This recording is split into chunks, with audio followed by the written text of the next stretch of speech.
Stephanie, are you ready?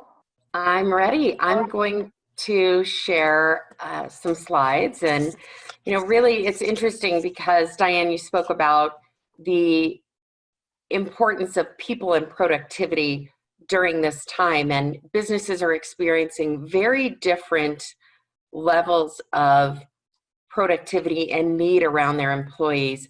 And to Layla's point, it's making us all need to be incredibly creative about how we motivate people, apply incentives, and really think about that very core, the true philosophy of human behavior that incentives is based on. So, at the Incentive Research Foundation, really what we do is work to help organizations maximize the effectiveness of their investment in incentives. We focus quite a bit on research and on education. So I've popped up our web address because as people are working through this and trying to adapt to change and looking at new ways to approach things, we as the IRF are doing a lot of research on this. We're adapting our studies for the year. I'm going to share a little bit of data about some pulse studies that we're doing to get a feel for how organizations are changing and adapting during this time. I just want to share the tools that are out there. So one of the things that we've all been talking about is hybrid and cocktail parties and virtual, this and virtual events, which is fantastic. And I think we're all learning new ways to engage with people. But at its core, incentive travel is an inherently in-person experience. I was just going through some of the photographs that I have from events, places where I've engaged with people, and it is through that kind of togetherness that incentives really have an impact. Incentives are meant to deliver new experiences, engagement with senior leadership, networking with other top performers. It's about that human drive to be put up on that pedestal and rewarded for hard work. It creates this necessary kind of fear of missing out that really drives people to achieve year after year. So while there are a lot of types of incentives, and I'm going to talk about some of those today and the way we're having to adapt in the current environment where incentive travel is not an option, I just wanted to kind of first establish the reality that incentive travel is very much at its core face-to-face. So we went out and asked program owners, what are you doing? How are you adapting? Are you leaving your programs? Are you canceling your programs? And I was thrilled. And this was in early April. So, we're 6 weeks out from that. We are going to rerun this study because I'm curious to see how this has continued to change as time has gone on. And I think we're all, again, feeling our way through regulations and the known, but more importantly, the unknown of all of this. When we ran this study, we were so pleased to see that over 60% of people were postponing. They were either moving their programs to Q3 or Q4 or early 21. Only 25% were canceling their programs, and where those programs were canceled, there are some substitutions that are happening. But I think this shows that at its very core, we recognize, and I use the larger we as organizations, recognize the need for incentives for people to feel rewarded and recognized. Where we're getting creative is finding ways to bridge the gap. So right now you can't take your employees on an incentive trip. You can't really travel significantly at all. So how are people getting creative, to Layla's point, and finding ways to bridge the gap? In most situations where a program is being pushed off, they still want to keep those top performers motivated. So they're doing things like just holding the awards ceremony portion of the program in a virtual way, getting a real MC and host to come in, shipping the awards to people's houses and having them open them as they talk about what they did to win and to earn that program. Keeping the good feeling, that intrinsic drive inside people alive to keep them motivated during this time. Stephanie, that is like you win the prize. Bing, bing, bing. So good. Make people feel good, just like you said. And I don't think a lot, and for anyone listening here and for anyone who's listening after the show, who does not really understand the value of incentive and motivation, the business as it stands, this is good for people to hear, because more than ever, which is what you're talking about, is, my gosh, to be recognized by my peers and to be rewarded for that is really isn't it like the highest percentage of satisfaction, employee satisfaction? Yeah, right? Yeah. It's a huge part of employee satisfaction. It's interesting, and we have so many studies on this. If you ask someone outright, why they perform and why they do their job, it is really interesting that it's not about the money. It's not about the job itself. And that's the great thing about these non-cash incentives, is they bring people, and they tap into that deeper side of you. It's performing for yourself. It's performing to earn something that's above and beyond, what you get for showing up day after day at work. And that's what I love about the business. Mm-hmm.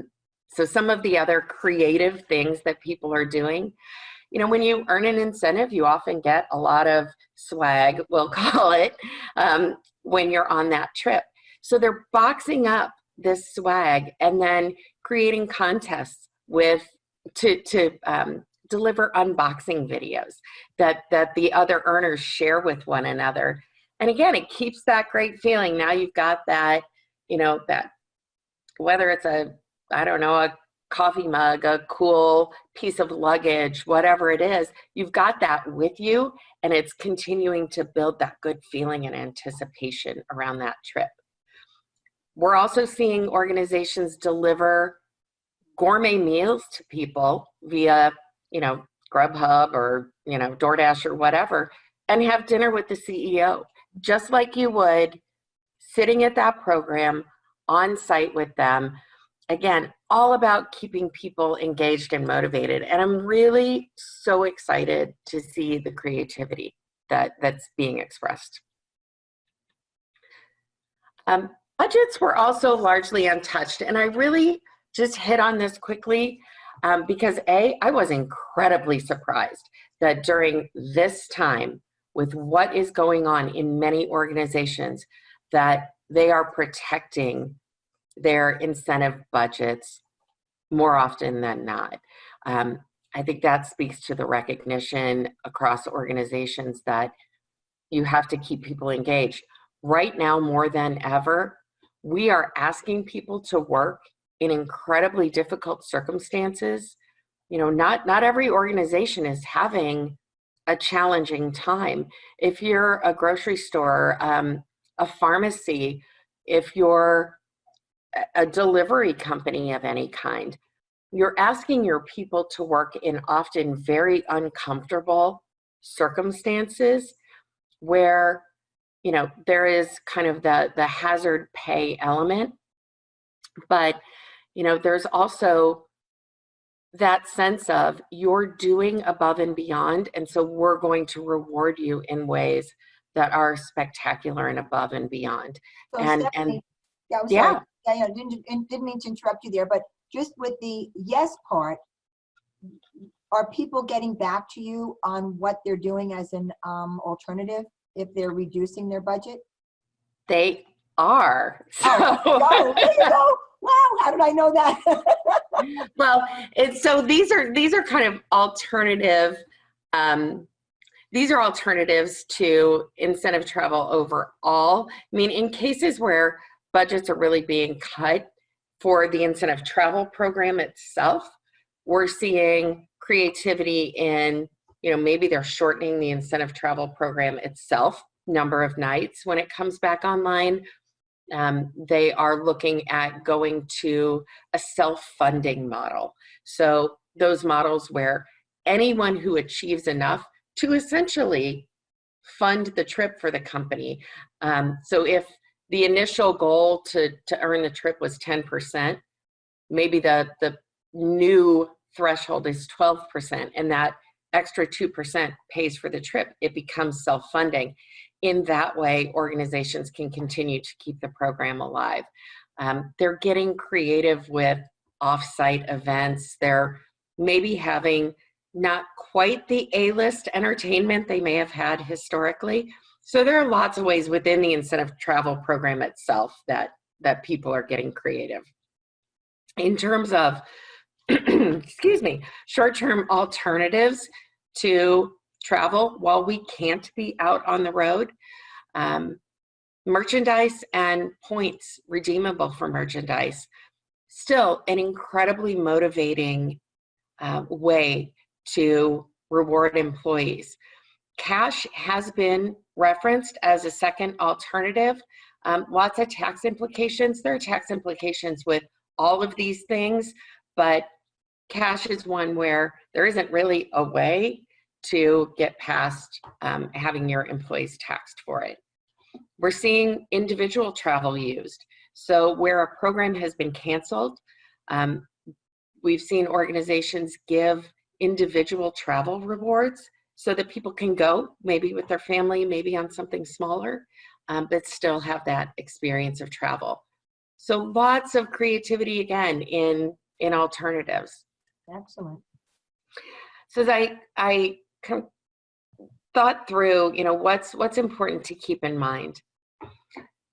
Motivating employees during difficult times is critical, and incentives have never been a more important part of that. It's important to ask your participants. I obviously work for a research organization. Ask your participants questions. What is meaningful to them? Don't leave it to chance. Stephanie, let's do that right now. We've got the chat room open. Anyone who's on the line, let's answer Stephanie's question. Can you want to ask everyone that again, Stephanie? Yeah, so I would ask of, and we're going to leave cash out of the equation. Right. We're going to assume that there's cash compensation. Mm-hmm. So from a non-cash perspective, and maybe we can put this list back up, merchandise and points, individual travel, gift cards, and vouchers. Maybe just type into the chat which one of those three items would be the most motivating for you. Yeah, we'd like to see your responses. So while you're doing that, I will wrap up here, and then we'll comment a little bit around what we're seeing in the chat. So do talk to your program participants. You'll make sure you're investing and designing in a way that is going to net returns for the organization. And then explore alternative rule structures. Really think about, to Layla's point, what's important to your organization today? Do you need to be motivating people around health and safety behaviors? Do you need to be more focused on retaining current business than driving new business? Because that's what's important in your industry right now. Do you need to be rewarding creativity and innovation because your business is in a situation where you completely have to alter your reality in order to succeed in today's environment? Those are all things that you can reward and recognize through an incentive program. Well, just so you know, we had, with the few responses we just got right away, 1 and 3 are tied, and but 2 is definitely mentioned. So I think, again, it just matters knowing your group. Right, and merchandise and points and card today, I mean, that's certain and immediate. You can use that right now. And people need a little certainty in their lives today and a little immediacy in their lives today. I think we're all kind of missing that. So, you know, take the time now, think about the road ahead, alter your rule structure, and get everybody in your organization aligned so that as we come out of this, your incentive programs playing a role in accelerating your recovery. Thank you so much, Stephanie. That was excellent. Layla, we have like a quick minute to wrap up, but just because the two of you gave us such a balance on a scale to think about, do you have any comments about what Stephanie spoke about, Layla? And then Stephanie, I'll ask, I know you referred to Layla a few times, so thank you. Well, first of all, I think how she put things and the research she provided is just spectacular. And it would be wonderful if she was able, when she gets her update, to just provide an overview again, because it is so meaningful. But I love the fact that you recognize so clearly incentives can't go away. Motivation is the name of the game. And you know, as we get fearful and as we get tired of all this change, we need to be motivated. So I just applaud that. The one thing I thought that was fabulous is when you referred to that you have to show your loyalty as a company, and keeping that incentive shows loyalty, because your employees and then your guests, your clients, they need to trust you. They need to continue to trust you. And so by not having this knee-jerk reaction to just cut things like this, it is spectacular. And I really, your research is so necessary today. Yeah, well, thank you both. And Stephanie, yes, thank you, because again, you know, we are all, it's interesting how we're all speaking about the human condition, aren't we? And how that is so critical right now. I've said this in previous events that we've had, that EQ, and you know, again, why we're doing this program is so important right now. And I know, Stephanie, I know you're a fan of Maslow, and he's right there in my book as well. So thank you for that, ladies. Thank you very much. Thank you for joining us. And I'm